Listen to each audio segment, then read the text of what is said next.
تو وہ کہنے لگے کہ نہیں جی یہ پہلے لا کریں گے اور اس کے بعد کوئی اور کام کرنا ہوا یا کوئی اور اسٹڈی کرنی ہوئی تو یہ کر لیں، لیکن پہلا کام یہ کریں گے وہ لا کریں گے۔ تو میں نے والد صاحب کو کہا کہ مجھے تو سائیکالوجی جو ہے بہت پسند ہے، تو میں وہاں پہ ایڈمیشن لیتا ہوں۔ تو والد صاحب کہنے لگے کہ نہیں، آپ کے بھائی صاحب جب وکالت کر کے آئے نا اور ان کی عزت دیکھیں اور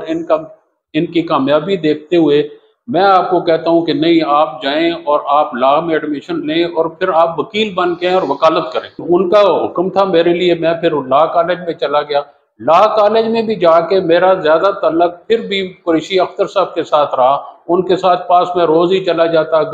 ان کے پاس بیٹھا رہتا۔ بعد میں نے لا کرنے کے بعد پھر کوشش بھی کی کہ مجھے سائیکالوجی میں ایڈمیشن مل جائے، لیکن میں اولڈ گریجویٹ ہو گیا تھا، اس لیے مجھے ایڈمیشن نہیں ملا۔ تو صرف والد صاحب کی ترغیب دینے کی وجہ سے اور بھائی صاحب کا یہ دیکھتے ہوئے کہ یار اس پروفیشن میں تو عزت بہت زیادہ ہے، کلائنٹ آتے ہیں، بیٹھتے ہیں، احترام کرتے ہیں، فیس منہ مانگی دیتے ہیں، اور جس جگہ پہ بھی آپ چلے جائیں وکیل کا بہت بڑا احترام ہے۔ تو مجھے وہ انہوں نے دیتے ہوئے مجھے کہا کہ نہیں، ہر صورت میں آپ نے لا ہی کرنا ہے، اور میں نے وہ لا کر لیا۔ پھر لا کرنے کے بعد میں چونکہ نیا نیا تھا، کام تو تھا نہیں، جو بھائی صاحب کے کیسز تھے وہ آہستہ آہستہ نئے وکیل سے کلائنٹ لے ہی جاتا ہے فائلیں اپنی، تو فائلیں لے کے ساری، تو میں نے اپلائی کر لیا۔ مجھے ایک دوست تھے مرحوم سرفراز صاحب، وہ کہنے لگے کہ جی آپ اپلائی کریں انکم ٹیکس میں، تو میں نے انکم ٹیکس میں اپلائی کر دیا۔ انکم ٹیکس والوں نے مجھے سلیکٹ بھی کر لیا، لیکن سلیکشن کے بعد پھر میں نے ان کو جوائن نہیں کیا۔ میں نے کہا جی نہیں، وہ تو بڑی کم تنخواہ ہے، اس تنخواہ میں تو میرا گزارا نہیں ہوتا، تو میں وکالت ہی کروں گا، میرے لیے یہ ممکن نہیں ہے۔ پھر اس کے بعد ایک دفعہ ایف آئی اے والوں کی آئی ویکنسیاں، ان کو لیگل ایڈوائزر کی ضرورت تھی، وہاں پہ میں نے اپلائی کیا، وہاں پہ بھی میرے سلیکشن ہوگی۔ اس وقت پورے پاکستان سے 2 بندوں کی سلیکشن ہوئی تھی، ایک میری ہوئی تھی اور ایک شیخ اورنگزیب صاحب ہیں پنڈی کے جو سابقہ ڈسٹرکٹ اٹارنی ہیں، ان کی ہوئی تھی۔ تو انہوں نے بھی کہا کہ جی آپ جوائن کر لیں، بڑی معقول، وہ 1,00,000 کچھ ہزار روپے تنخواہ انہوں نے کہا تھا کہ جی ہم آپ کو دیں گے، جو 1,25,000 غالباً، اور انہوں نے کہا تھا کہ جی پر ایئر آپ کی 25,000 روپے ہم بڑھائیں گے۔ وہ اس وقت یہ 1990 کی بات ہے، بڑی معقول سے پیسے لگتے تھے، لیکن منیر پراچا صاحب نے کہا کہ نہیں، آپ ادھر جائیں گے تو پھر وکالت تو ختم ہو جائے گی، آپ ادھر نہیں جائیں، آپ ادھر ہی رہیں، وکالت کریں اپنی۔ اور الحمدللہ پھر میں وکالت کرتا رہا۔ پھر آپ کے سامنے 2001 میں بن گیا یا 2000 میں بن گیا ناظم، اس کا مکھٹ، ناظم یونین کونسل مکھٹ کا، جو میرا نیٹو ولیج ہے۔ اور اس کے بعد پریزیڈنٹ بار میں اس وقت پہلے ہی تھا جب میں ناظم بنا۔ پھر اس کے بعد میں ممبر جوڈیشل کمیشن بن گیا، ممبر پنجاب بار کونسل بنا 2009 میں، اور پھر ممبر جوڈیشل کمیشن بن گیا 2013 سے لے کے 2015 تک میں ممبر جوڈیشل کمیشن رہا، اور 2009 سے لے کے 2014 تک میں ممبر بار کونسل رہا۔ پھر الحمدللہ 2016 میں ایلیویٹ ہوا اور ہائی کورٹ کا جج بن گیا، اور 1 سال میں ہائی کورٹ کا جج رہا۔ یہ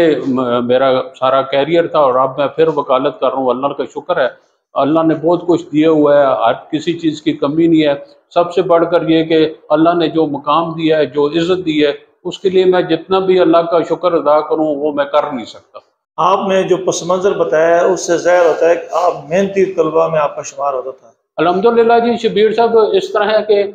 مختلف واقعات ہیں نا، آپ کویشچن کرتے ہیں تو میرے ذہن میں وہ میرے دماغ میں وہ سٹوری گھوم جاتی ہے۔ ہوا اس طرح کہ میں گزارش کر رہا تھا کہ ڈگری کالج میں بھی میں ہاکی کھیلتا تھا۔ 4th ایئر میں تھا جب میں، تو ہمارا کالج جو ہے نا وہ پہلے نمبر پہ تھا اٹک میں۔ آپ کو پتہ ہے کہ ہاکی کا بہت ٹیلنٹ تھا کسی زمانے میں، تو اٹک ضلع جو ہے نا وہ پہلے ضلعوں میں شمار ہوتا تھا جس کے لڑکے جو ہے وہ پاکستان کی ٹیم میں جاتے تھے۔ رانا فیملی ہے ہماری، ان کے وہ بہت نیک لوگ اور اچھے لوگ ہیں، اور بڑے وہ پش کرتے تھے ہر لڑکے کو جو اچھا کھیل رہا ہوتا تھا۔ ان کی وجہ سے لڑکے آگے بہت نکل جاتے تھے، اور ان کے اپنی فیملی میں بھی لڑکے بہت اچھا کھیلنے والے تھے۔ نیشنل بینک میں، پولیس میں، پاکستان کی ٹیم میں، مطلب کلر ہولڈر ان کی فیملی میں لوگ موجود ہیں جو سلیکٹ ہوئی ہے ٹیم میں، اور اس طرح مختلف ڈپارٹمنٹ میں ہیں۔ تو وہ میں ہاکی کھیلتا تھا، لیکن جب بی اے کا ہمارے وہ کمپٹیشن شروع ہوئی ہے کالجز کے، تو ہمارے میچ اتفاق سے کوئی پیپر، بی اے کے پیپر ہونے سے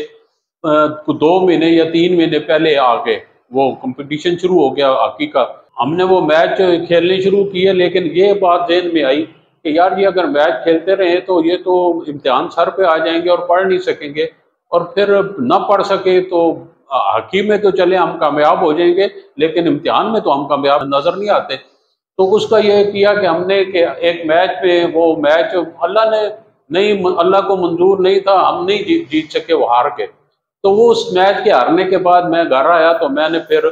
تقریباً 1 مہینہ رہتا تھا بی اے کے ایگزام میں، تو میں نے اسٹڈی شروع کر دی، اور 1 مہینہ میں نے وہ اسٹڈی کرنے کے بعد جب ایگزام دیا تو الحمدللہ وہ میں I stood first in government degree college Attock. تو وہ سارے ٹیچر حیران تھے کہ یہ سارا دن جو لڑکا،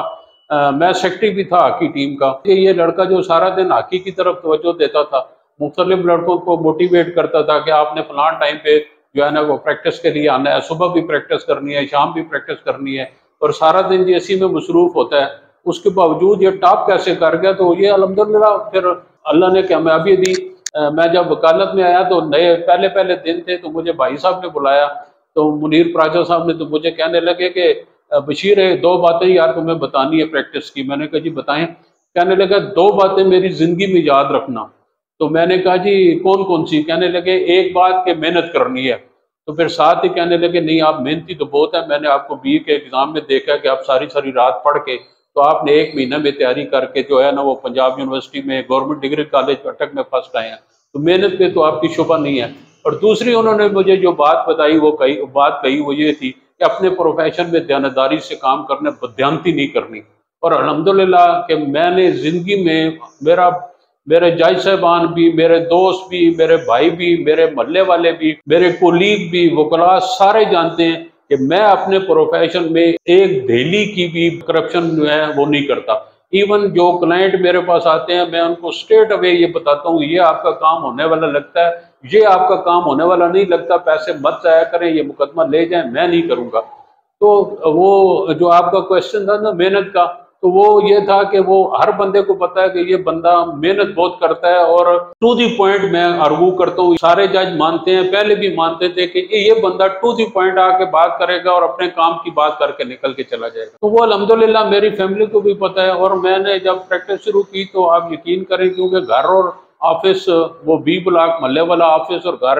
ایک ہی جگہ تھے، ہماری رہائش ایک ہی تھی، تو میں رات کو بعض دفعہ 12، 1، 2 بجے اٹھ کے تو وہ آفس میں اٹھ کے آ جاتا تھا، تو والدہ میری اللہ غریق کی رحمت کرے وہ 2، 2:30، 3 بجے جس وقت وہ تہجد کا مختلف موسم میں ٹائم ہوتا تھا تو وہ اٹھ کے دیکھتی تھی میں آفس میں بیٹھا ہوا ہوں، تو وہ سمجھتی کہ رات کو یہ سوئے نہیں، ابھی تک پڑھ رہا ہے۔ تو میں ان کو کہتا نہیں، میں ایک دفعہ سو کے اٹھ چکا ہوں اور مجھے یہ فلاں کیس جو ہے نا وہ تیار کرنا تھا، اس کے لیے میرے ذہن میں ایک قانون آیا تھا، تو میں نے کہا پہلے وہ قانون پڑھ لوں، صبح پھر شاید یاد نہ رہے، تو میں رات کو 2 بجے اٹھ کے بھی آفس میں بیٹھ جاتا تو پڑھنا شروع کر دیتا۔ اور میرے سینئر تھے شیخ فضل کریم صاحب، تو وہ کئی دفعہ وہ اس طرح ہوا تو وہ مجھے کہتے تھے کہ آپ کو لا پوائنٹ مجھ سے پوچھنے کے لیے آتے ہیں تو کیا آپ پہلے اس کو پڑھ کے آتے ہیں؟ میں نے کہا جی پہلے میں وہ خود پڑھتا ہوں، پھر بھی مجھے سمجھ نہ آئے تو پھر میں آپ کے پاس آتا ہوں۔ کہتے مجھے نظر آ رہا ہے جیسے میں آپ کو کوئی بات بتاتا ہوں اور تو آپ کوشچن جو کرتے ہیں اسے نظر آ رہا ہوتا ہے کہ آپ پہلے پڑھ کے آئے ہیں۔ میں نے کہا جی بالکل یہی بات ہے، میں پہلے پڑھ کے جاتا ہوں، پھر اپنے ٹیچر سے یا اپنے استاد سے اس کو کلیئر کرواتا ہوں کہ یہ بات جو میں نے پڑھی ہے وہ ٹھیک ہے۔ اللہ کا شکر ہے، اللہ کی مہربانی سے، اللہ کی کرم نوازی سے محنت میں نے کی بھی ہے اور محنتی ہوں بھی۔ سکول اور کالج میں آپ کا شمار شرارتی بچوں میں تھا یا مہذب بچوں میں؟ نہیں شبیر صاحب الحمدللہ چونکہ فیملی ہماری مذہبی تھی اس لیے شرارت کا سوال ہی نہیں پیدا ہوتا۔ میرا شمار اسکول میں بھی اور کالج میں بھی سیریس طلباء میں ہوتا تھا۔ یہ ہر بندہ کہتا تھا یہ بندہ نہ مذاق کرتا ہے، نہ جو ہے نہ کسی کو چھیڑتا ہے، اپنے کام سے کام رکھتا ہے، اپنے مطلب سے مطلب رکھتا ہے، پڑھتا ہے، گھر چلا جاتا ہے، نہ اور کوئی سوسائٹی ہے، نہ جو ہے نا وہ کسی کے ساتھ لمبا چوڑا تعلق رکھا ہوا ہے، نہ میں نان سیریس زندگی میں نے کبھی گزاری ہے۔ ٹائم ملتا ہے تو زیادہ کوشش یہی ہوتی ہے کہ جی اللہ کا ذکر کرنے میں وہ گزر جائے، درود شریف پڑھ لیں، کو ورد کر لیں، کو اور معاملہ جو ہے نا کوئی نیکی کا کام کر لیں، وہ اس میں گزار دیتا ہوں۔ لیکن وہ شرارت والی بات تو مجھے تو نہیں یاد پڑتی کہ میں نے کسی کے ساتھ بچپن میں بھی کسی کے ساتھ ایسی کوئی شرارت والا معاملہ کی ہو۔ شرارت سے تو میں باز ہی رہتا ہوں۔ سکول میں کس استاد سے اور کالج میں کس پروفیسر سے آپ متاثر ہوئی؟ شبیر صاحب ایسے تو جو میں جس زمانے کی بات کرتا ہوں نا وہ ہے زمانہ 1965 سے یا 64 سے لے کے 1978 تک۔ یہ وہ زمانہ تھا جس میں ٹیچر اسٹوڈنٹ کو اپنے بچوں کی طرح پیار کرتے تھے۔ میرے استاد سے اللہ پاک ان کو غریق رحمت کرے، اللہ پاک ان کے درجات بلند کرے، صادق حسین صاحب تلہ گنگ سے تعلق رکھتے تھے، تو وہ ان کے پاس میں شام کو پڑھنے کے لیے جاتا تھا۔ لوگ تو یہ سمجھتے تھے کہ شاید وہ مجھے پیسے لے کے پڑھاتے ہیں، اور مجھے یہ ذاتی طور پہ پتہ ہے کم از کم مجھ سے وہ کسی قسم کے کوئی پیسہ نہیں لیتے تھے۔ میں ان کے پاس شام کو جاتا تھا، گھنٹہ 2 گھنٹہ ان سے جو پڑھتا تھا، انتہائی شفیق تھے۔ اس وقت کے جو ٹیچر تھے نا شبیر صاحب، وہ اتنے شفیق تھے کہ ہم سوچ بھی نہیں سکتے کہ جی اتنے نیک اور اچھے ٹیچر اب بھی وہ موجود ہوں گے۔ اتنے اعلیٰ قسم کے ٹیچر، اپنے بچوں کو 0 پیریڈ پڑھانا اور اس کے لیے کوئی پیسہ پائی کلیم نہیں کرنا، جو بچے پڑھنے میں اچھے ہیں ان کو ٹیوشن پڑھانا، اور ٹیوشن میں بھی پیسہ کوئی نہیں لینا، صرف اس وجہ سے کہ یہ بچہ اس کے ٹیلنٹ موجود ہے، یہ بچہ جو ہے نا آگے نکل جائے گا۔ سارے ہی ٹیچر میرے ایسے اعلیٰ، اچھے اور نیک اور اخلاق والے ملے، میں تو کسی ٹیچر کو اب بھی بھول بھی نہیں سکتا۔ خاص طور پہ جو صادق حسین صاحب ہیں، وہ اللہ غریق رحمت کرے، وہ بعد میں بھی میری ان سے ملاقات ہوتی رہی۔ اسکول ٹیچر کی میں بات کر رہا ہوں، وہ تھے غلام احمد صاحب تھے، محمد علی صاحب تھے، اور بہت سارے ٹیچر تھے جن کے نام اب گنوں تو شاید میں پورے گن بھی نہ سکوں۔ وہ ایسی شفقت سے پیش آتے تھے کہ ہم حیران ہوتے تھے، اور وہ ہمیں اپنا بچہ سمجھتے۔ ٹیچر وہ سب سے ہی میں متاثر تھا جو پیار سے ہمیں پڑھاتے تھے۔ پھر میں کالج میں گیا تو وہاں پہ مجھے جو ٹیچر ملے وہ بہت اعلیٰ قسم کے ٹیچر، مطلب جو قریشی اختر صاحب کی میں بات کر رہا تھا، قریشی اختر صاحب کے پاس میں سائیکالوجی پڑھتا رہا گورنمنٹ ڈگری کالج اٹک میں، ایف اے میں بھی اور بی اے میں بھی۔ اتفاق کی بات ہے کہ بی اے کے ایگزام کے بعد ان کا ٹرانسفر گورنمنٹ کالج لاہور میں ہو گیا۔ تو میں نے جب کالج ٹاپ کیا تو قریشی صاحب کو پتہ چلا، تو قریشی صاحب لاہور سے سفر کر کے اٹک آئے، اور اٹک میں آ کے میرے والد صاحب کو اور بھائی صاحب کو کہا کہ آپ اس کو گورنمنٹ ڈگری کالج لاہور میں اس کو دے رہے ہیں ایڈمیشن، اور اس کو ہم وظیفہ بھی دیں گے، آپ ان کو وہاں پہ داخل کرائیں۔ تو میرے بھائی صاحب نے کہا کہ نہیں، یہ لا ہی کرے گا۔ تو ایسے شفیق ٹیچر تھے، اور میں نے ایڈمیشن لا میں لیا ہوا تھا۔ شام کو یا دوپہر کو جب فارغ وقت ہوتا میں ان کے پاس جا کے بیٹھ جاتا۔ تو یہ ان کی محبت تھی کہ میں ان کے ساتھ اتنی اٹیچمنٹ رکھتا تھا۔ ٹیچر تو میرے بہت اچھے تھے۔ اسی طرح پروفیسر صاحبان میں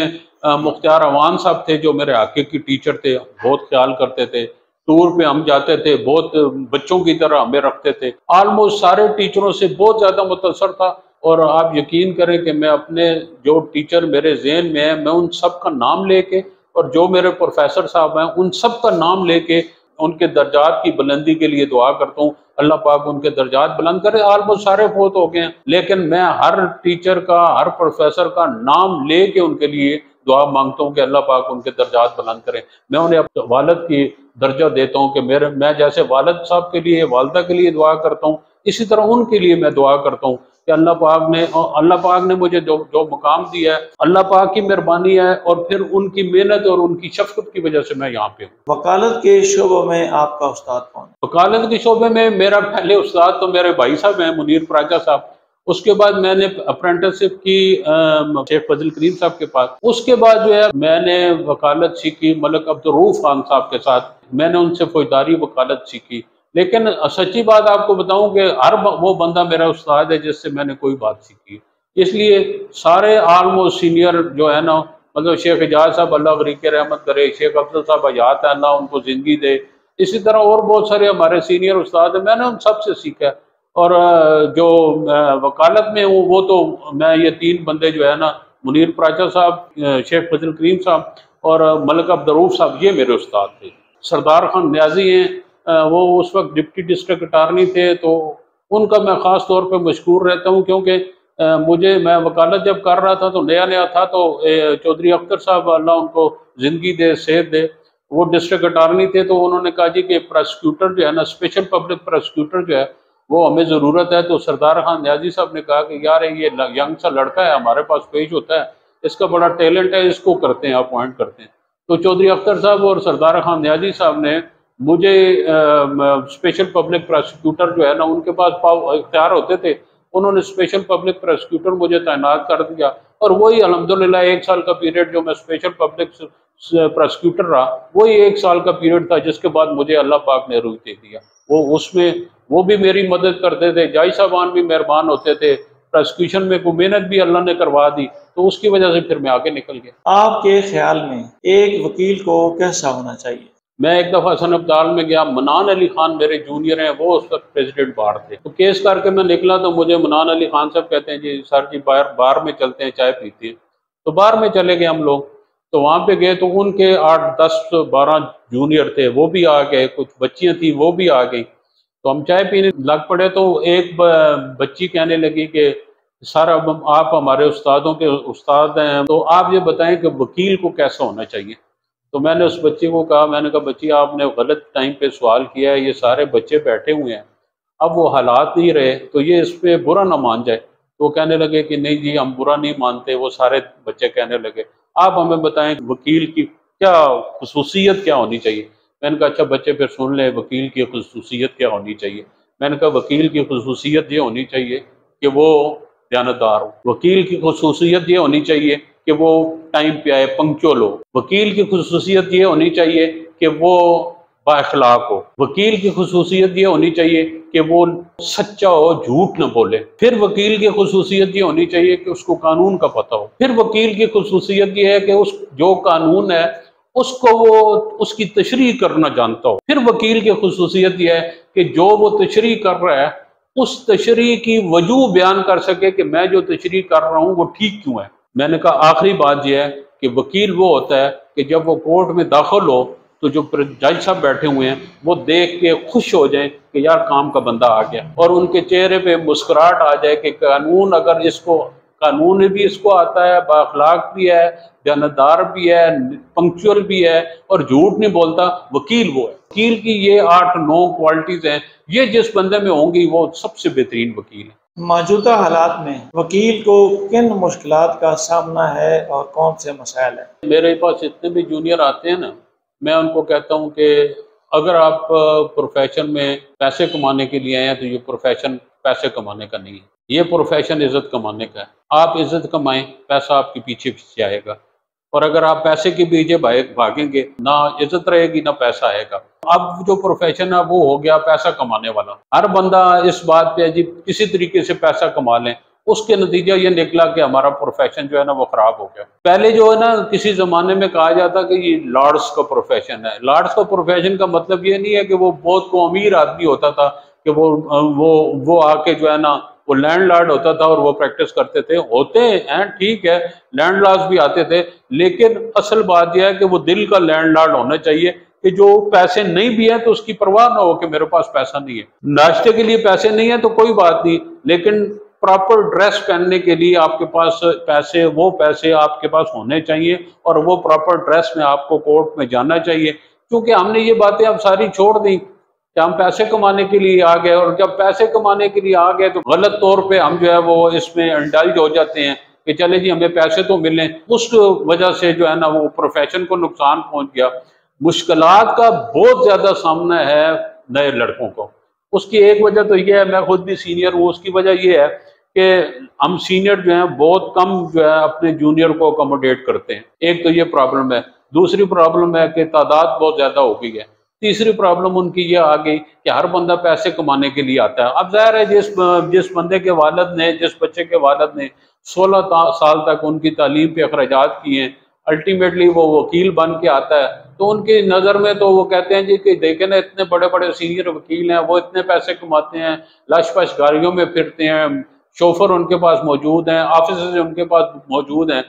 تو وہ سمجھتے ہیں کہ جی ہمارے بچوں کو بھی ایسا ہونا چاہیے، اور بچہ بھی یہی سمجھتے ہیں کہ مجھے بھی ایسا وکیل ہونا چاہیے۔ لیکن جب وہ فیلڈ میں آتے ہیں تو وہ یہ ایک بات بھول جاتے ہیں کہ جو شہرت ہے یا ان کی جو لش پش گاڑیاں ہیں یا جو ان کی عزت بنی ہوئی ہے، یہ اس کے پیچھے ممکن ہے 30 35 40 سال کی محنت ہو، حالانکہ محنت تو پہلے کرنی پڑتی ہے۔ پھر ایک اور پرابلم آتی ہے کہ ہمارے جو معاشی حالات ہیں اس میں وہ بچہ سمجھتے ہیں کہ میں صبح کا آیا ہوں، میرے پاس کام نہیں ہے، کوئی مجھے آمدن نہیں ہوئی تو میں گھر جاؤں گا، میرے والدین توقع رکھیں گے کہ جی وکیل بن گیا، باقی وکیل اتنے پیسے کما رہے ہیں تو میرے پاس پیسے نہیں ہیں، تو یہ ان کے ساتھ پرابلمات آ گیا۔ اور پھر اس کا نتیجہ یہ نکلتا ہے کہ پھر وہ کسی طریقے سے کوشش کرتے ہیں کہ جیسی بھی ہو کوئی نہ کوئی 2-4 پیسے ان کی آمدن ہو جائے تاکہ گھر میں ان کی کوئی فیس ویلیو بن جائے۔ تو بچوں کے لیے تو بہت زیادہ مسائل ہیں۔ ایک تو وکلاء کی تعداد بہت زیادہ بڑھ گئی، لٹیگیشن کم ہے، پھر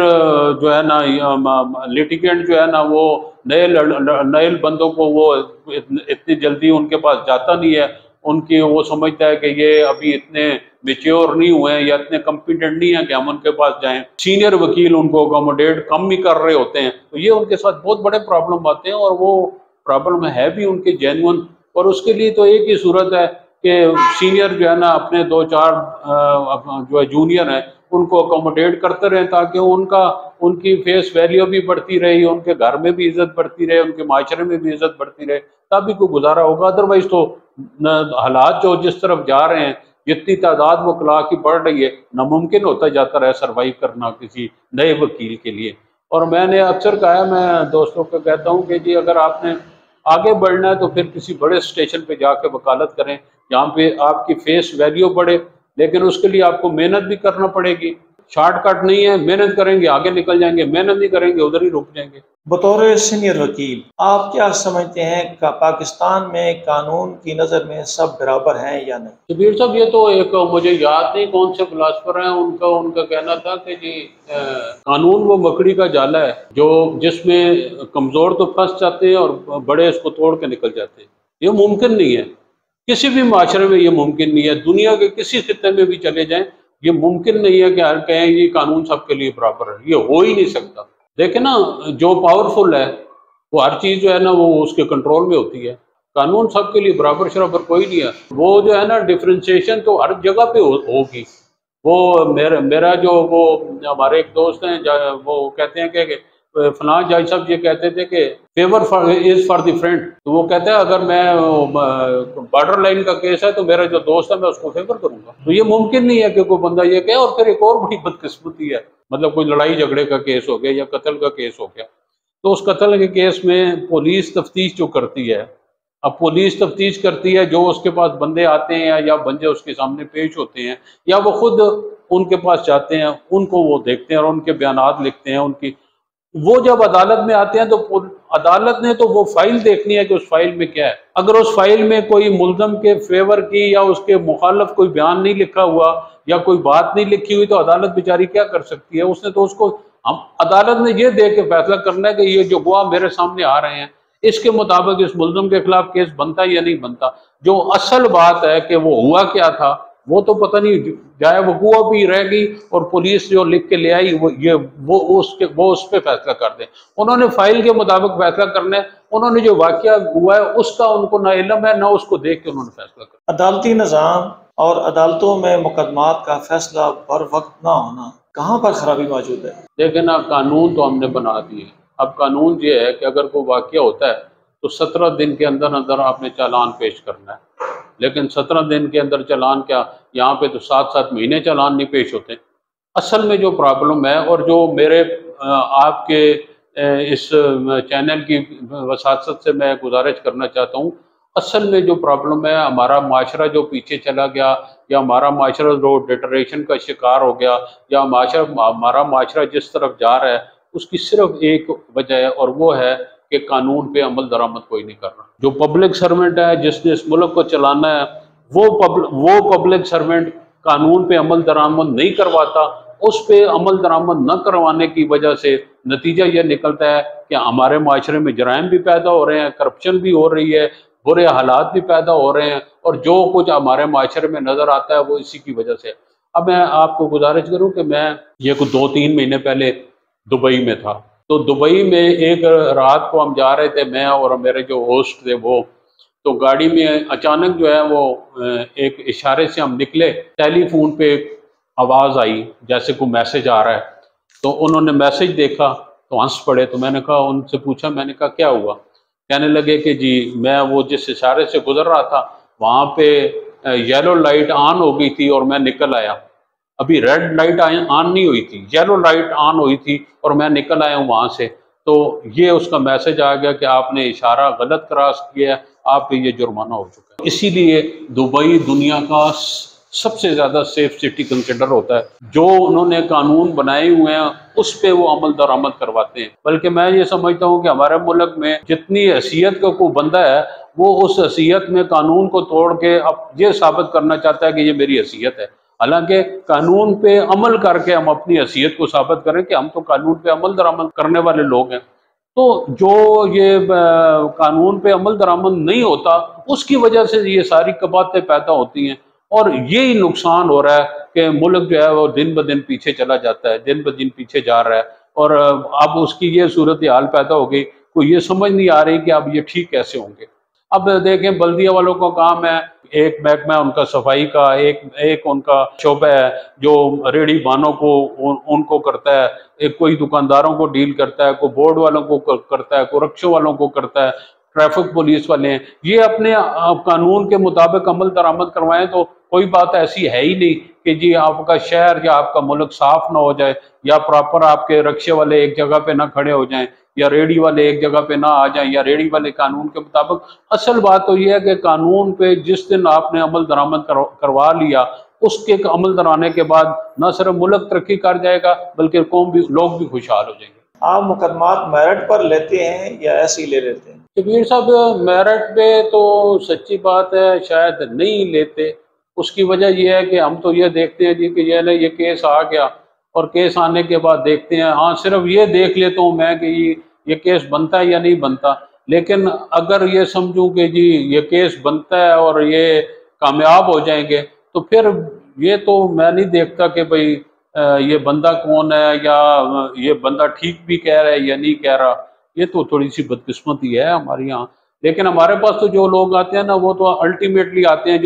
چونکہ میں کرمنل سائٹ پہ پریکٹس کرتا ہوں، ہمارے پاس وہ جو بندے آتے ہیں وہ آلموسٹ اس وقت آتے ہیں جب ہر قسم کا معاملات ختم ہو چکے ہیں، پولیس تفتیش کر چکی ہے، ان کا چالان داخل ہو چکا ہے، اور چالان میں داخل ہونے کے بعد جو ڈاکومنٹس ہیں ہم نے تو اسی کے مطابق مقدمہ تیار بھی کرنا ہے، گواہ بھی پیش کرنے ہیں، یا گواہوں پہ اجرا بھی کرنی ہے۔ اس لیے وہ میرٹ پھر ڈی میرٹ نہیں رہتا کہ جی یہ میرٹ ہے، یہ بندے سچے ہیں، یہ بندے جھوٹے ہیں۔ ایک تو ہمارے پاس کرائٹیریا کوئی نہیں، نہ سورسز ہیں ہمارے پاس کہ جی ہم یہ پتہ چلا سکے کہ ان میں بندہ ٹھیک کون سا ہے اور ان میں بندہ غلط کون سا ہے۔ جب کیس بن کے عدالت میں آ گیا تو وہ ہمارے سینئر ہوتے تھے، وہ فرماتے تھے کہ اللہ ان کو غریق کی رحمت کرے، وہ فرماتے تھے کہ جب آپ کے کلائنٹ کے خلاف کوئی فوجداری مقدمہ ہے تو ملزم ہے تو فوری طور پہ لے لیں، اس کی وجہ ہے کہ ملزم نے تو ڈیفینڈ کرنا ہی کرنا ہے۔ اور اگر آپ دیوانی وکالت کرتے ہیں اور آپ مدعا لیں ہیں تو جب آپ کو نوٹس آئے تو اس کا کیس لے لیں، اس کی وجہ ہے کہ اس کی تو مجبوری ہے، اب اس کے خلاف کیس ہو چکا ہے، اب اس نے ڈیفینڈ کرنا ہی کرنا ہے۔ تو اگر یہ صورت ہاں یہ ہوتی ہے کہ جب کوئی بندہ آتا ہے اور کہتا ہے جی کہ یہ میرا کیس ہے، آپ اس کو دائر کریں یا آپ اس کا استغاثہ بنائیں، تو پھر وہ دیکھ لیتا ہوں، ایک میرٹ دیکھ لیتا ہوں کہ ان کے اس بندے کے خلاف کیس بنتا ہے یا نہیں بنتا۔ جو واقعات ہیں اگر اس کے مطابق نہیں بنتا تو معذرت کر لیتا ہوں کہ نہیں جی یہ میں نہیں کرتا، لیکن پھر بھی سچی بات تو یہی ہے کہ وہ جو ہے نا وہ میرٹ کے مطابق تو شاید نہیں لیا جا سکتا کیس۔ عدالتی تاریخ میں کس جج نے آپ کو متاثر کیا ہے جس نے میرٹ پر فیصلے کیے؟ جائز صاحب مانوانا یہ ایک مس رومر ہے۔ میرا نہیں خیال کہ عدالت جو ہے نا وہ میرٹ کے ہٹس کے فیصلہ کرے گی۔ میں بھی جج رہا ہوں، جب ہم فیصلہ لکھوانے لگتے ہیں نا تو پھر اس وقت ہمارے پاس صرف فائل سامنے ہوتی ہے، اور اس فائل سے ہم نے دیکھ کے فیصلہ کرنا ہوتا ہے کہ کون سی بات کیسی ہے اور کس کے حق میں جاتی ہے یا کس کے خلاف جاتی ہے۔ اگر اس سے میرٹ سے ہٹے نا تو وہ ہم شاید لکھوا نہیں سکتے۔ وہ مجھے ایک کیس یاد پڑتا ہے، اللہ بخشے خواجہ شریف صاحب کی ایک ڈی بی تھی، تو اس کیس میں ایک میرے پاس کیس تھا، اس میں نے ارگو کیا تو وہ جج صاحب کہتے ہیں بات آپ کی ٹھیک ہے، اس بندے کے خلاف کچھ ثابت نہیں ہوتا۔ ایک فائل پڑھتے پڑھتے ایک شہادت پہ آ کے ان کی انگلی رک گئی تو وہ کہنے لگے کہ یہ کیا ہے، تو اس میں تو آپ نے مانا ہوا ہے کہ اس بندے نے قتل کیا ہے۔ تو میں نے بڑا کہا جی کہ یہ تو ویسے سجیشن ہے تو اس کے تو نہیں ہو سکتا، تو انہوں نے کہا نہیں۔ پھر انہوں نے ٹی وی میں بیٹھے ہوئے، بڑی ہوئی تھی عدالت، انہوں نے کہا کہ دیکھیں آپ کہتے ہیں فیصلہ ہم کرتے ہیں، فیصلے اوپر سے ہوتے ہیں، ہم اس بندے کو بری کرنے لگے تھے، یہ دیکھیں یہ پراجا صاحب کھڑے ہیں، ہم ان کے سامنے فیصلہ لکھانا شروع کر دیا تھا، لیکن اب یہ بات سامنے آئی ہے تو ہمارا ذہن بدل کے فیصلہ کا تو اختیار پھر اللہ کو ہے۔ میں نے تو 1 منٹ بعد یہ بری کر دینا تھا، لیکن اس بات کی وجہ سے میں نہیں کر رہا۔ جج صاحبان جو ہے نا وہ میرٹ سے ہٹ نہیں سکتے، مجھے نہیں سمجھ آتی، لوگ کہتے بھی ہیں کہ جی جج صاحبان کوئی ایسی بات ہے، تو میں نہیں سمجھتا کہ یہ ایسی بات ممکن بھی ہو۔ میرے نزدیک تو یہ ناممکن ہے کہ میرٹ سے ہٹ کے کوئی فیصلہ، یہ ممکن نہیں ہوتا نا شبیر صاحب کہ فائل میں کچھ اور آپ کچھ اور فیصلے میں لکھ دیں، یہ ممکن نہیں ہوتا۔ دیکھیں نا، اپنے ضمیر کو بھی مطمئن کرنا ہے، اپنے جو آپ کے فیصلے کے خلاف اپیل ہونی ہے ان جج صاحبان بھی آپ کو دیکھنا ہے، پھر یہ الٹیمیٹلی یہ معاملہ سپریم کورٹ میں بھی تک جانا ہوتا ہے، تو پھر جو بات صفحہ مثل پہ نہیں ہے اس کو اگنور کرنے، یا جو بات صفحہ مثل پہ موجود ہے اس کو اگنور کرنے کے بعد تو فیصلہ نہیں دیا جا سکتا۔ میں نہیں سمجھتا کہ کوئی بندہ جو ہے نا وہ فائل سے ہٹ کے کوئی فیصلہ کر سکے، وہ ممکن نہیں ہے۔ اور جب یہ صورتحال ہوتی ہے، جب میرا ضمیر تو یہی کہتا ہے کہ فائل سے ہٹ کے جج فیصلہ کر نہیں سکتا۔ جتنے بھی جج صاحبان ہیں اللہ نے ان کو صفت دی ہوتی ہے کہ جہاں پہ کمزوری ہوتی ہے وہیں پہ ان کی نظر پڑتی ہے، پھر وہ مثل کے مطابق فیصلہ کرتے۔ اس لیے میں یہ نہیں کہہ سکتا کہ جی کوئی خاص جج ہو جو بہت زیادہ مجھے متاثر کر گیا۔ متاثر تو مجھے سب جج صاحبان نے کیا ہے جو اس طرح اس ڈگر پہ چلتے ہیں اور فیصلے کرتے ہیں۔ قانون اور انصاف کو از سر نو تشکیل دینے کی ضرورت ہے، اصلاحات کی ضرورت ہے یا نہیں؟ شبیر صاحب، کسی قسم کی کوئی اصلاحات کی ضرورت نہیں ہے، کسی قسم کے کوئی قانون تبدیل کرنے کی ضرورت نہیں ہے۔ ایک ہی بات کرنے کی ضرورت ہے، جو شعبہ ہے تفتیش کرنے والا وہ دیانتداری سے اور نیک نیتی سے تفتیش کرے۔ دیکھیں، کسی مقدمے کے فیصلہ کرنے کے لیے ابتدا جو ہے وہ ہے تفتیش۔ اب تفتیشی افسر دیانتداری سے تفتیش کرے، وہ دیانتداری سے شہادت کلیکٹ کرے، کسی ملزم کے فیور میں کوئی شہادت جاتی ہے تو وہ اس کو بھی کلیکٹ کرے، اور پھر عدالت میں اس کا کام ہے شہادت کلیکٹ کرنا اور پھر وہ عدالت کے سامنے پیش کرنا۔ پھر عدالت کا کام ہے وہ یہ دیکھے کہ یہ جو شہادت کلیکٹ کی ہے ان میں سے کون سی بات سچی ہے کون سی بات غلط ہے۔ کبات اس وقت پیدا ہوتی ہے جب ہم جو ہے نا جو سچی بات ہے اس کو چھپا لیتے ہیں، تفتیش ٹھیک نہیں کرتے، تفریق میں ہیکا پھیکی کرتے ہیں، غلط کاریاں کرتے ہیں، اس کا نتیجہ یہ نکلتا ہے کہ وہ بدنامی پھر عدالت پہ چلی جاتی ہے، یہ فیصلے ٹھیک نہیں کر رہے۔ فیصلہ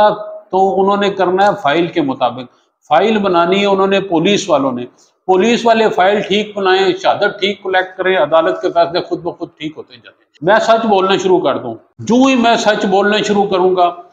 میرا خیال ہے 99% فیصلے جو ہے نا وہ کیسز جو ہیں وہ ختم ہوتے جاتے ہیں۔ میرا اور کسی ایک بندے کا، مثلا میں یہ کہتا ہوں میرا اور آپ کے درمیان ایک لیٹیگیشن ہے، کوئی ایک بندہ تو غلط ہے تبھی لیٹیگیشن میں جا رہے ہیں۔ اگر میں حق پہ ہوں تو پھر آپ غلط ہیں، اگر آپ حق پہ ہیں تو میں غلط ہوں۔ اور اگر ہم جا کے سچی بات عدالت میں بتا دیں کہ میں جا کے کہہ دوں کہ یہ بات تو ٹھیک ہے، یہ شبیر صاحب جو کہہ رہے ہیں ٹھیک کہہ رہے ہیں، میں نے سچ بول دیا، مقدمہ ختم ہو گیا۔ یہ بات معاشرے میں آ جائے کہ جو سچی بات ہے وہ ہم نے کہہ دینی ہے، جھوٹ نہیں بولنا، 99% مقدمے وہیں پہ ختم ہو گئے۔ 1% وہ مقدمے رہ جائیں گے جن میں کہیں بندہ مشکوک ہوگا کہ جی یہ بات میری بھی سچی ہے اور اس کی بھی سچی ہے۔ بدقسمتی ہے کہ یہاں پہ ہر بندہ اپنے آپ کو سچا کہتا ہے اور دوسروں کو غلط کہتا ہے۔ مقدمے تب آتے ہیں جب دونوں سائڈوں پہ یہ نا غلط بیانی کی جاتی ہے، ایک بندے نے مارا ہوتا ہے وہ کہتا ہے میں نے مارا نہیں ہے، دوسرا کہتا ہے نہیں جی مارنے والا یہی ہے، سچ نہیں بولا جاتا۔ سچ بولنا شروع کریں مقدمے ختم ہو جائیں۔ گھریلو زندگی کیسے گزاری، قانون کے مطابق یا پھر قیدوں سے مستثنا؟ ہمارے گھر میں تو قواعد و ضوابط ہی چلتے ہیں، اس کی وجہ کہ صبح نماز کے وقت تو بزرگ بھی اٹھتے تھے تو ہمیں بھی اٹھاتے تھے، ہم بھی اپنے بچوں کو ایسے ہی اٹھاتے ہیں، اور پھر الحمدللہ چونکہ مذہبی گھرانے ہیں ہمارے، اس لیے ہم اس خاص طور پہ جو شرع کے مطابق ہمارا ہے معاملات ہم وہ اس پہ کرتے ہیں، کیونکہ پھر ہماری فیملی چونکہ ساری مذہبی ہے، اس لیے ہم سروائیو نہیں کر سکتے اپنی فیملی میں اگر ہم اس شرع کے مطابق زندگی نہ گزاریں۔ اور پھر سچی بات تو یہ ہے کہ کوئی بھی گھر جو ہے نا وہ، میں خود شاید جھوٹ بھی بول لوں، میں خود شاید قواعد و ضوابط کے مطابق زندگی نہ بھی گزاروں، لیکن گھر میں اپنے بچوں کو ایسے نہیں کرنے دوں گا۔ جھوٹ میں خود بول لوں گا، دوسروں کو میں نہیں بولنے دوں گا، دوسروں کو بولے گا تو میں نہیں آپ جھوٹ بول رہے ہیں، تو میں بچوں کو اپنے کو نہ قواعد و ضوابط کے مطابق ہی زندگی گزارنے کی ترغیب بھی دیتا ہوں، اور چاہتا بھی یہی ہوں کہ وہ اس کے مطابق زندگی گزاریں۔ آپ نے بچوں کا ذکر کیا ہے، بچوں کو وکالت کی طرف آپ کیوں نہیں لے کر آئے؟ شبیر صاحب، بڑا زبردست اور بڑا وہ سوال ہے۔ اصل میں بات یہ ہے کہ شاید میں اس پروفیشن میں آنے کے بعد یہ سمجھا ہوں کہ جی یہ معاملات جو ہے نا وہ شرع کے مطابق نہیں ہے، لیکن اب میرے پاس کیس آ گیا، اب اس کیس میں ممکن ہے کہ کوئی ایسا معاملہ مجھے کرنا پڑ گیا جو غلط ہے، تو میں صرف اس بات پہ اپنی اس کے لیے کہ میں مقدمہ نہ ہار جاؤں یا میرے کلائنٹ کو نقصان نہ ہو جائے، تو میں وہ جب کرتا ہوں تو وہ مجھے پنچ کرتا ہے کہ یار یہ بات تو غلط ہے۔ مثلاً میں عدالت میں گیا اور میرا گواہ تیار نہیں ہے، یا میں اس طرح تیار نہیں ہوں گواہ پہ کراس ایگزامینیشن کر دوں، تو میں جا کے کہا جج صاحب رات کو طبیعت بڑی خراب تھی جی، تو ریکویسٹ ہے جی ایک ڈیٹ دے دیں، تو انہوں نے ڈیٹ دے دی۔ باہر نکلا تو میں نے سوچا یار میری کب طبیعت خراب تھی، میری تو طبیعت کوئی نہیں خراب تھی، اب میں ڈیٹ لینا اس لیے چاہتا تھا کہ یہ کلائنٹ کے خلاف بات جا رہی تھی، تو باہر نکل کے میں نے جا کے یہ بات کی۔ یہ باتیں مجھے پنج کرتی ہیں، وہ مجھے تکلیف دیتی تھی کہ میں نے جھوٹ بول کے تاریخ لی۔ میرے دو دوست ہیں جاننے والے ایڈیشنل سیشن جج صاحبان، تو ایک دن میں ان کے پاس بیٹھا ہوا تھا تو انہوں نے مجھے کہا کہ سر آپ بڑے نیک آدمی ہیں تو آپ ہمارے لیے دعا کریں۔ تو میں نے کہا آپ کو کس نے کہا کہ میں نیک آدمی ہوں؟ کہتے ہیں نہیں آپ بڑے عبادت گزار ہیں۔ میں نے کہا اللہ کے بندے، میں آپ کو ایک بات بتاؤں، میں نیک اس وقت ہوں گا جب آپ کی عدالت میں جھوٹ بول کے تاریخ نہیں لوں گا۔ میں جھوٹ بول کے آپ سے تاریخ لیتا ہوں، میں نیک کاہے کا ہوں بھائی؟ میرے اعمال وہ نہیں ہے کہ میں اپنے آپ کو نیک کہوں، صرف عبادت سے میں نیک نہیں بن سکتا۔ میں نیک اس وقت بنوں گا جب میرے سارے کے سارے اعمال جو ہیں وہ اللہ کے حکم، نبی کے سنت کے مطابق اور اللہ کے بنائے قانون قرآن پاک کے مطابق میرے ہو جائیں گے، پھر میں نیک ہوں۔ معاملات ہیں نا ہمارے کورٹ کچہری کے، اس میں میرا اپنا جو رول ہے نا وہ مطابق شرع نہیں ہے۔ اس لیے میں ان کو کہا، میں نے کہا بچوں کو کہا ایک کہ جی بجائے اس کے کہ آپ اس پروفیشن میں ہیں تو آپ بزنس میں جائیں، جو ہمارے والدین کا پروفیشن ہے، جس میں ہمارے آباء و اجداد کا جو کام چلا رہا ہے آپ اس میں جائیں۔ اس میں پیسے بھی بہت ہیں، عزت احترام بھی بہت ہے، اور پھر اس میں اگر آپ سچائی اور نیکی کے ساتھ کام کریں تو پھر اللہ پاک برکت بھی ڈالتے ہیں اور سکون بھی ہے۔ آپ جسٹس لاہور ہائی کورٹ رہے ہیں، سیاسی لیڈروں کے مقدمات عدالتوں میں آتے ہیں، کہا جاتا ہے کہ کوئی خفیہ طاقت ججوں پہ اثر انداز ہوتی ہے، آپ پر بھی کبھی کوئی ایسا اثر آیا ہے یا نہیں، اور کیا کہیں گے اس بارے میں؟ شبیر صاحب، میں تو اللہ زندگی دے منصور علی شاہ صاحب ہمارے چیف جسٹس سے سینئر جو ہے نا وہ بہت اگر مہربان ہوں یا اچھے ہوں نا تو وہ اپنے جونیئر کے ساتھ بہت اچھا برتاؤ کرتے ہیں۔ ہمارے جسٹس منصور علی شاہ صاحب جو تھے وہ، چونکہ میں جونیئر جج تھا بلکہ جونیئر موسٹ ججوں میں سے تھا، تو وہ کوشش یہ کرتے تھے کہ جو ایسے ٹچی معاملات ہیں وہ اپنے جونیئر جج صاحبان کو نہیں بھیجتے تھے۔ اس کی وجہ یہ ہے کہ وہ کہتے ہیں کہ ان کے اوپر پریشر پڑے گا، یہ پتہ نہیں ان کے معاملات کیا بنیں گے، تو یہ اس پریشر کو برداشت کر سکیں گے نہیں کر سکیں گے۔ پولیٹیکل جو ہے نا وہ باہر میڈیا پہ پتہ نہیں کیا کہا ان کے بارے میں کہا جائے گا، یہ ابھی نئے جج ہیں، یہ اس کو پتہ نہیں کیسے لیں گے۔ تو وہ کوشش کرتے کہ ایسے معاملات، پہلے تو کوشش ہوتی تھی کہ ایسے معاملات ہمارے پاس آئیں ہی نہ۔ کمپیوٹر میں کوئی کیس ایسا تھا جو پولیٹیکل تھا اور ہمارے پاس آ گیا تو وہ پھر کوشش کرتے تھے کہ وہ کہتے تھے کہ آپ ان کو ٹرانسفر کر دیں، وہ ہمارے پاس آنے نہیں دیتے تھے۔ میری زندگی میں، میرے اپنی کیریئر میں جو 1 سال کا میرا کیریئر تھا، مجھ پہ نہ مجھے کسی نے اپروچ کیا، نہ مجھ پہ کبھی کوئی پولیٹیکل پریشر پڑا، نہ ایون میرے کسی دوست کولیگ نے مجھے کہا کہ جی کوئی معاملہ ہے تو اس پہ مہربانی کریں، کبھی کسی نے بھی نہیں کہا۔ اور میں بہت کم بھی ایسے ہوتا ہے کہ باہر کا کوئی بندہ جو ہے نا وہ جج صاحبان کو کہے کہ جی کوئی معاملہ ہے تو اس کو اس طرح کر دیں، یہ کوئی بندہ جرت نہیں کرتا۔ میرا سوال یہ تھا کہ کیا خفیہ طاقتیں سیاسی لیڈروں کے معاملات میں مداخلت کرتی ہیں؟ سر جی، میں نے گزارش کی کہ میرے 1 سال کے ٹینوئر میں کبھی کسی بندے نے کوئی سفارش مجھ سے نہیں۔ خفیہ ایجنسی تو بہت دور کے بات ہے نا، کوئی بندہ اس بات کی جرت نہیں کرتا کہ کسی جج کو جا کے کہے کہ یہ کام ایسے کر دو، سوال ہی نہیں پیدا ہوتا۔ مجھے نہیں پتا، چونکہ میں کنفرم ججوں میں سے نہیں تھا، میرے پاس ایسے کیسز آتے بھی نہیں تھے کہ جو ایسے معاملات اس میں ہوتے ہوں۔ اب تو یہ معاملات بہت ہو گیا، اس وقت تو 16-17 میں تو میں 16 سے لے کے 17 تک رہوں، اس وقت تو کوئی ایسے کوئی معاملات ہوتے نہیں تھے، لیکن میرے پاس آج تک ایسا معاملہ کبھی نہیں ہوا کہ کسی بندے نے مجھے اپروچ کیا اور کہا ہو کہ جی کوئی کام ہے تو وہ ایسے کرتے۔ پھر جب فیصلہ کرنا ہوتا تو یہ بڑا مشکل کام ہے کہ فائل سے ہٹ کے کوئی فیصلہ کرنا۔ Chief justice supreme court justice Faez Isa سے آپ کو کتنی توقعات ہیں کہ وہ عدلیہ کے کھوئے ہوئی وقار کو بحال کریں گے؟ چیف جسٹس فیض عیسیٰ صاحب بلوچستان سے تعلق رکھتے ہیں، بڑے لائق جج صاحبان میں ان کا شمار ہوتا ہے، اسٹریٹ فارورڈ ہیں، قانون کے مطابق چلتے ہیں، کانسٹیٹیوشن سے وہ ادھر سے ادھر نہیں ہونے دیں گے کسی کو۔ ان کا تعلق جو ہے پختون بلوچستان سے ہے، پختون قبیلے سے ان کا تعلق ہے، تو وہ میرا نہیں خیال کہ وہ کسی طرح بھی قانون سے ہٹ کے کوئی بات کریں گے، اور جب وہ قانون کے مطابق فیصلے کریں گے اور قانون کے مطابق چلتے رہیں گے تو وہ کامیاب ہو جائیں گے، اور کامیاب ہونے کے ساتھ ساتھ وہ اس کو ٹھیک بھی کر لیں گے، عزت بھی اپنی عدلیہ کی بڑھا دیں گے، اپنی بھی عزت بڑھائیں گے، عدلیہ کی عزت بھی بڑھائیں گے، اور پوری دنیا میں ایک مثال بن جائیں گے کہ جی دیکھیں قانون کے، میں نے پہلے آپ سے گزارش کی نا کہ قانون کے مطابق عمل درآمد کریں نا، ہر چیز ٹھیک ہو جائے گی۔ جب وہ قانون کے مطابق عمل درآمد کروا لیں گے اور خود بھی عمل کریں گے تو ان کا نام ہی نام ہے، ان کا نام روشن ہو جائے گا، انہوں نے بہت ٹھیک کیا اور وہ ٹھیک بھی کر لیں گے۔ ان کا مزاج ایسا ہے کہ وہ جو کہتے ہیں کہ یہ قانون ہے تو اس قانون کے مطابق خود بھی چلتے ہیں اور دوسروں کو بھی اس کے مطابق چلاتے ہیں، تو وہ کامیاب ہو جائیں گے، اور عدلیہ کا بھی جو ہے نا وہ امیج جو ہے بڑھ جائے گا۔ آپ نے سیاست میں بھی قدم رکھا، ناظم یونین کونسل مکھڑ رہے ہیں، پھر سیاست سے کنارہ کیوں اختیار کیا ہے اور وہ تجربہ کیسا رہا ہے؟ سر جی تجربہ تو شبیر صاحب وہ زبردست تھا، لوگوں کی خدمت کرنے کا تجربہ وہ بہت زبردست تھا۔ آپ کو پتہ ہے کہ میں نے اپنے ٹینور میں جتنے ترقیاتی کام کروائے، خاص طور سے ایجوکیشن کے سلسلے میں، جہاں پہ ہمارے ایریا میں تو آپ کو پتہ ہے کہ میں ناظم بنا 2001 میں، تو اس وقت یونین کونسل مکھڈ میں کتنا بڑا ایریا ہے آپ کو پتہ ہی ہے، اس پورے ایریا میں گرلز ہائی اسکول نہیں تھا، تو میں نے پہلی دفعہ وہ سٹیپ لیا کہ جی لڑکیوں کا ہائی اسکول میں نے کہا بنا کے دیں مجھے، اور وہ میں نے بنوایا الحمدللہ، اور اس کی بلڈنگ بھی بنوائی، اس کی لیبارٹری کے لیے ہال بھی بنوائے، باقی اور بھی معاملات کیے،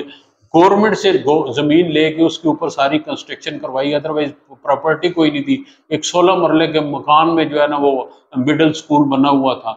تو باقی اسکول جتنے مجھ سے اپ گریڈ ہو سکتے تھے میں نے وہ کروائے، جتنی ترقیاتی کام مجھ سے ہو سکتے تھے وہ میں نے کروایا، کوئی سڑکیں بنوائیں، کوئی کنویں کھدوائے، کوئی یونین کونسل کی بلڈنگ نہیں تھی وہ بنوائی، اس طرح کے بہت سارے معاملات ہیں۔ کام تو وہ بڑا اچھا تھا، لوگوں کی خدمت کرتے تھے، کسی بندے کا کوئی معاملہ آتا تھا میرے پاس اٹک میں آتے تھے، الحمدللہ میں اللہ کا شکر ہے لوگ احترام کرتے ہیں، پبلک سرونٹ بھی احترام کرتے ہیں، تو وہ ان کے پاس بھیجتا تھا، ان کے کام ہو جاتے تھے، لوگ دعائیں دیتے تھے۔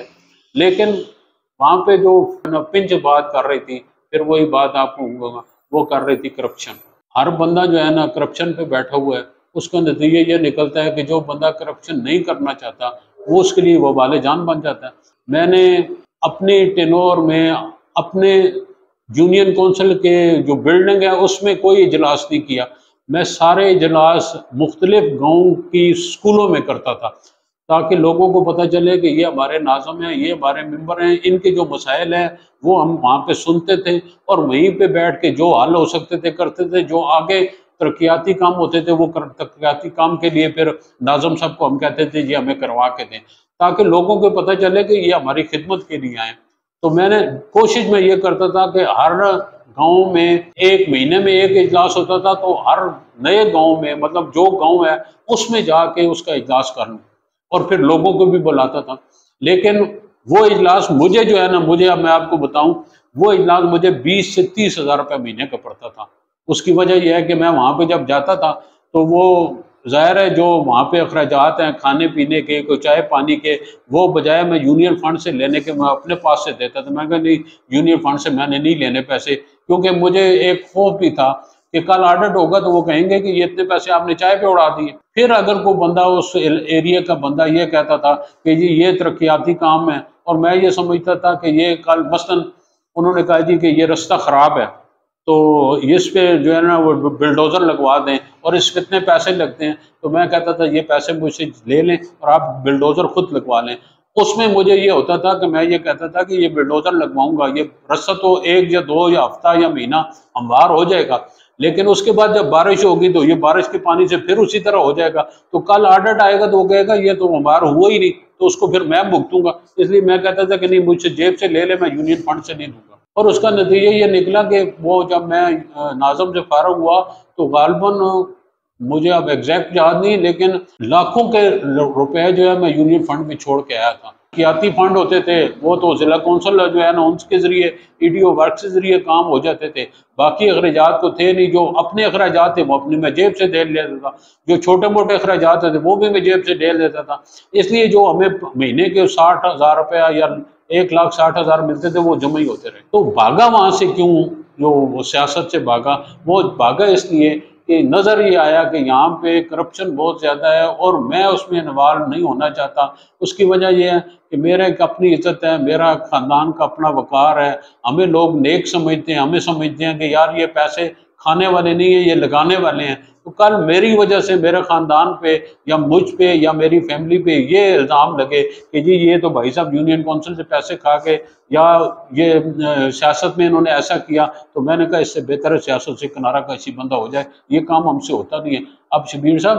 کون بندہ اپنی جیب سے پیسے لگا کے لوگوں کی خدمت کرے اور خدمت کرنے کے بعد لوگوں کی باتیں بھی سنے اور پھر تکلیف بھی اٹھائے؟ یہ ممکن نہیں تھا، اس لیے میں نے چھوڑ دی۔ مکھڈ کا کاروباری لحاظ سے اور تاریخی لحاظ سے ایک مقام ہے۔ قیام پاکستان سے قبل وہاں بہت زیادہ ہندو اور دیگر برادری آباد تھی۔ ان کے جو اثاثہ جات ہیں، جو ان کے نقشے ہیں، جو مکانات ہیں، جو مندر ہیں، ان کو برقرار رکھنے کے لیے کیا کرنا چاہیے؟ محکمہ آثار قدیمہ کو کوئی رول ادا کرنا چاہیے یا نہیں؟ شبیر صاحب جو مکھڈ گاؤں ہے نا، غالباً 300 سال پہلے کا آباد شدہ ہے۔ آباد ہونے کے بعد یہ جو آپ کی ریلوے لائن ہے نا، مجھے ایک دفعہ حسین اصغر صاحب ایس پی صاحب تھے، وہ ان کے ایک جنازے پہ آئے تھے، تو ان کے ساتھ میرے ایک دوست تھے، وہ دوست بھی آپ کے بھی جاننے والے ہیں، وہ کالی ڈلی کے رہنے والے سردار واحد صاحب۔ تو وہ ان کو میں نے کہا جنازے پہ کہ جی چلے گٹھی چائے پیتے ہیں، تو وہ میرے گھر میں آ گئے۔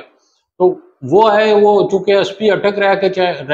چکے تھے، تو انہوں نے مجھے آ کے بتایا کہ آپ کے مکھڈ میں ایک ایس پی ہاؤس ہے۔ تو میں نے ان سے پوچھا وہاں پہ کون سا ایس پی ہاؤس ہے اور وہ کیوں ہے؟ تو وہ بتانے لگے کہ جی اس وقت چونکہ سارا کا سارا مال جو ہے وہ آتا تھا دریا کے ذریعے، تو وہ مکھڈ میں اترتا تھا اور اس میں باقاعدہ انہوں نے رستے بنائے ہوئے تھے دریا تک جانے کے لیے، اور وہ رستے جو ہے پتھر لگا کے یا اینٹیں لگا کے ان کو لیول کیا گیا تھا۔ وہاں سے وہ مال آتا تھا، ان کے ذریعے پھر بیل گاڑیوں پہ لادا جاتا تھا، اور وہ بیل گاڑیاں لے کے جو اس وقت سڑک تھی وہ اینٹوں کی بنی ہوئی تھی، اس سے لے کے اٹک تک آتے تھے وہ بیل گاڑیاں۔ تو یہ اس وقت کا، اور اس پہ وہ بتاتے تھے کہ یہ ریل کی جو ہے نا مٹیریل یہ بھی اس کے ذریعے آتا تھا، مطلب اس وقت ریل بھی ڈیولپ نہیں ہوئی تھی، یہ اتنا پرانا گاؤں ہے، اتنا پرانا۔ اور آپ نے تو دیکھا ہوا ہے کہ اس کی جو عمارات ہیں وہ دیکھیں، ہندوؤں کی عمارات ہیں، غالباً سکھوں کے گردوارے ہیں، مسجدیں ایسی پرانی مسجدیں، بندہ پریشان ہو جاتا ہے کہ یار اتنی خوبصورت مسجدیں اور اتنی لکڑی لگی اور ساری دیار کی لکڑی لگی ہوئی۔ تو وہ اب تو حالت یہ ہوگی کہ ایک تو ہماری فیملی وہاں سے نکل آئی، اس کے نکلنے کا نتیجہ یہ نکلا کہ وہ گھر میں مکین نہ ہو تو گھر خراب ہوتا ہی ہے، تو وہ گھر سارے خراب ہو گئے۔ اسی طرح جو گردوارے تھے یا وہ تھے، ان میں چونکہ جانے والا کوئی نہ رہا، کوئی سنبھالنے والا نہ رہا، وہ خراب ہو گئے۔ گورنمنٹ تو اس طرف تو کوئی توجہ دیتی نہیں ہے، اگر وہ گورنمنٹ توجہ دے تو کوئی پریزرویشن والی ساری وہ ہے، مکانات بھی ہیں، ایسے خوبصورت مکانات ہیں، ایسے خوبصورت ان کے دروازے ہیں، ایسی خوبصورت چھتیں ان کی لکڑی کی بنی ہوئی ہیں کہ بندہ دیکھ کے حیران رہ جاتا ہے کہ یار یہ کیسی خوبصورت۔ اور پھر دریا کے کنارے پہ، اور پھر ساری وہ جو پتھروں کی یا اینٹوں کی بنی ہوئی گلیاں اور سڑکیں ہیں، وہ بندہ حیران ہو جاتا ہے کہ اس زمانے میں یہ کیسے گلیاں اور سڑکیں بنائی تھی۔ تو ان کو گورنمنٹ کو توجہ دے تو وہ تو پکنک سپاٹ بنتے ہیں، کیونکہ دریا کے کنارے ہیں۔ ہمارے بہت سارے مکان ایسے ہیں جو بالکل دریا کے کنارے پہ ہیں، اور جب دریا بہت زیادہ جو ہے نا پانی آتا ہے تو وہ ہمارے گھروں کو وہ ڈیمیج بھی کرتا ہے، لیکن ان کو پریزرو کر لے تو وہ تو پکنک سپاٹ بنتے ہیں، اس پہ توجہ کوئی نہیں۔ پھر ایک اور اس میں بڑی امپورٹنٹ بات ہے کہ وہ ہمارا جو مکھڈ والا ایریا، اس میں ایک مچھلی ہے پلوا مچھلی، اس کا گڑھ ہے، مطلب وہ اس میں اتنی زیادہ پائی جاتی ہے اس ایریے میں، اور وہ بہت کاسٹلی ہے، اس پہ بھی کسی کی توجہ نہیں ہے۔ ہوتے ہوگے وہ نکالتے ہوگے، وہ ٹھیکہ بھی ہوتا ہوگا، لیکن بڑے پیمانے پہ وہاں پہ کوئی نہیں ہے۔ پھر ایک اور امپورٹنٹ ہے بات ہے، وہ ہے کہ وہاں پہ مجھے یاد ہے کہ میں یونین کونسل کا جب ناظم تھا تو مجھے کہا گیا تھا کہ ہم آپ کے پاس آتے ہیں، آپ ہمیں الاؤ کریں دریائے سندھ میں، ہم دریائے سندھ سے سونا نکالیں گے۔ اب مجھے نہیں سمجھ آتی کہ وہ سونا کیسے نکالتے ہیں یا وہ کیا کرتے ہیں، لیکن بعد میں نے اس وقت تو مجھے نہیں پتا تھا، لیکن بعد میں مجھے پتا چلا کہ یہ اٹک خرد کے کنارے پہ انہوں نے وہ مشینیں لگائی ہوئی تھی، اس سے وہ سونا نکالتے تھے، مطلب اس کو وہ کرتے تھے۔ اسی طرح یہ سجنڈا باٹا ہے ہمارا، وہاں کے مکین جو ہے نا وہ اب مجھے پتا چلا کہ وہاں کے مکین بھی وہ دریائے سندھ سے سونا نکالتے ہیں اور بازار میں آ کے بیچتے ہیں۔ تو دریائے سندھ وہ ایریا ہے جس ایریا میں بہت زیادہ جس کے اندر بہت زیادہ سونا موجود ہے، اگر اس کو گورنمنٹ اس طرف توجہ دے تو بہت زیادہ یہ بھی آمدنی کا سورس بنتا ہے، لیکن وہ تو ہے نہیں۔ اسی طرح ہمارا یہ ملائی ٹولہ ہے، یہ ملائی ٹولہ بھی ہمارا جو ہے وہ ایک پراچوں کا گاؤں ہے، اس کی بھی یہی صورتحال ہے، یہ بھی بہت پرانا ہے، اسی طرح پرانے گھر ہیں، پرانی مسجدیں ہیں، لیکن وہاں پہ بھی یہی صورتحال ہے کہ کوئی اس کا پرسان حال نہیں ہے۔ وہ سارے کے سارے مکان جب فیملی نکل گئی تو مکان گرنے شروع ہو گئے، خراب ہونے شروع ہو گئے، کوئی چیز باقی نہیں رہی۔ تو گورنمنٹ اس پہ توجہ دے، اس کو پریزرو کرے، اس کو پکنک سپاٹ بنائے، یہاں سے دریائے سندھ کے کنارے سے سونا نکلتا ہے، یہ ان کی آمدنی کا بہت بڑا سورس ہے، لیکن توجہ کوئی نہیں دے رہا، اور نہ ہمارے سیاسی حمایتین جو ہیں وہ کرتے ہیں۔ وہ اگر اس پہ توجہ دے تو وہ بھی بڑی بات ہے کہ کم از کم ان کے لیول تک تو یہ بات، گورنمنٹ لیول تک یہ بات تو پہنچے کہ جی یہ معاملات بھی وہاں پہ ہو سکتے ہیں، تو آمدن کا سورس ہے بہت بڑا۔ بطور محمد بشیر پراچا آپ کو کس قسم کے لوگ پسند ہیں؟ شبیر صاحب میں تو سچی بات بتاؤں، آپ حیران ہوں گے کہ میں خود بھی تنہائی پسند ہو گیا ہوں، پہلے بھی تھا لیکن چونکہ سیاست میں تھا تو اس وقت جیسے ممکن نہیں تھا، اب تو بالکل ہی میں تنہائی پسند ہوں کہ صبح کورٹ میں جاتا ہوں، واپس آ جاتا ہوں، اس کے بعد نہ میں گھر سے کبھی نکلا ہوں، جو فائلیں پڑھنی ہوتی ہیں وہ بھی گھر میں منگا لیتا ہوں۔ جو مجھے لوگ پسند ہے وہ مجھے پسند ہے مذہبی لوگ، جن کے ساتھ میں اٹھ کے اور بیٹھ کے یا ان سے باتیں کر کے میں جو ہے خوش ہوتا ہوں، وہ ہے مذہب۔ میرا بہترین ٹاپک ہے مذہب۔ اللہ پاک نے جو حکم دیے اور اللہ کے نبی نے جو کام کیا ہے، جو سنت رسول ہے، وہ کون سا کام جو ہے نا وہ کرنے سے انسانی فائدہ ہوتا ہے۔ عام تو دنیا کا جو بھی آپ قرآن اور سنت کے مطابق کریں گے نا، وہ میرے نزدیک انسان یا معاشرے کی، اس بندے کی یا اس معاشرے کی بھلائی کا ہے۔ مثلا نماز ہے، آپ نماز بیٹھے ہوئے پڑھ لیں، لیٹ کے پڑھ لیں، اللہ پاک کی نماز و عبادت تو ہو گئی، لیکن جب آپ کھڑے ہو کے ایک طریقے سے سجدہ کرتے ہیں، رکوع کرتے ہیں، تو پھر وہ آپ کی ایکسرسائز ہے، یہ آپ کا فائدہ ہے، یہ سنت رسول ہے۔ اسی طرح وضو کرتے ہیں آپ، وضو کرنے سے آپ جو ہے نا وہ اس کی آپ کی طہارت ہو جاتی ہے، آپ کی صفائی ہو جاتی ہے۔ لیکن جو آپ کہتے ہیں نا کہ کن لوگوں میں بیٹھنا پسند کرتا ہوں، میں وہ کیا کہتے ہیں آپ ان کو صالحین کہہ لیں یا عالم کہہ لیں یا مذہبی لوگ کہہ لیں، میں ان میں بیٹھنا پسند کرتا ہوں۔ ناظرین، یہ تھے معروف قانون دان ایڈوکیٹ سپریم کورٹ محمد بشیر پراچا صاحب۔ بڑا مفصل انہوں نے ہمیں انٹرویو دیا اور اپنا قیمتی وقت دیا ہے۔ اسی کے ساتھ مجھے اٹک ٹوڈے نیوز کو ان کے آفس سے اجازت دیجیے۔ اللہ تعالیٰ ہم سب کا حامی ناصر ہو۔ اللہ حافظ۔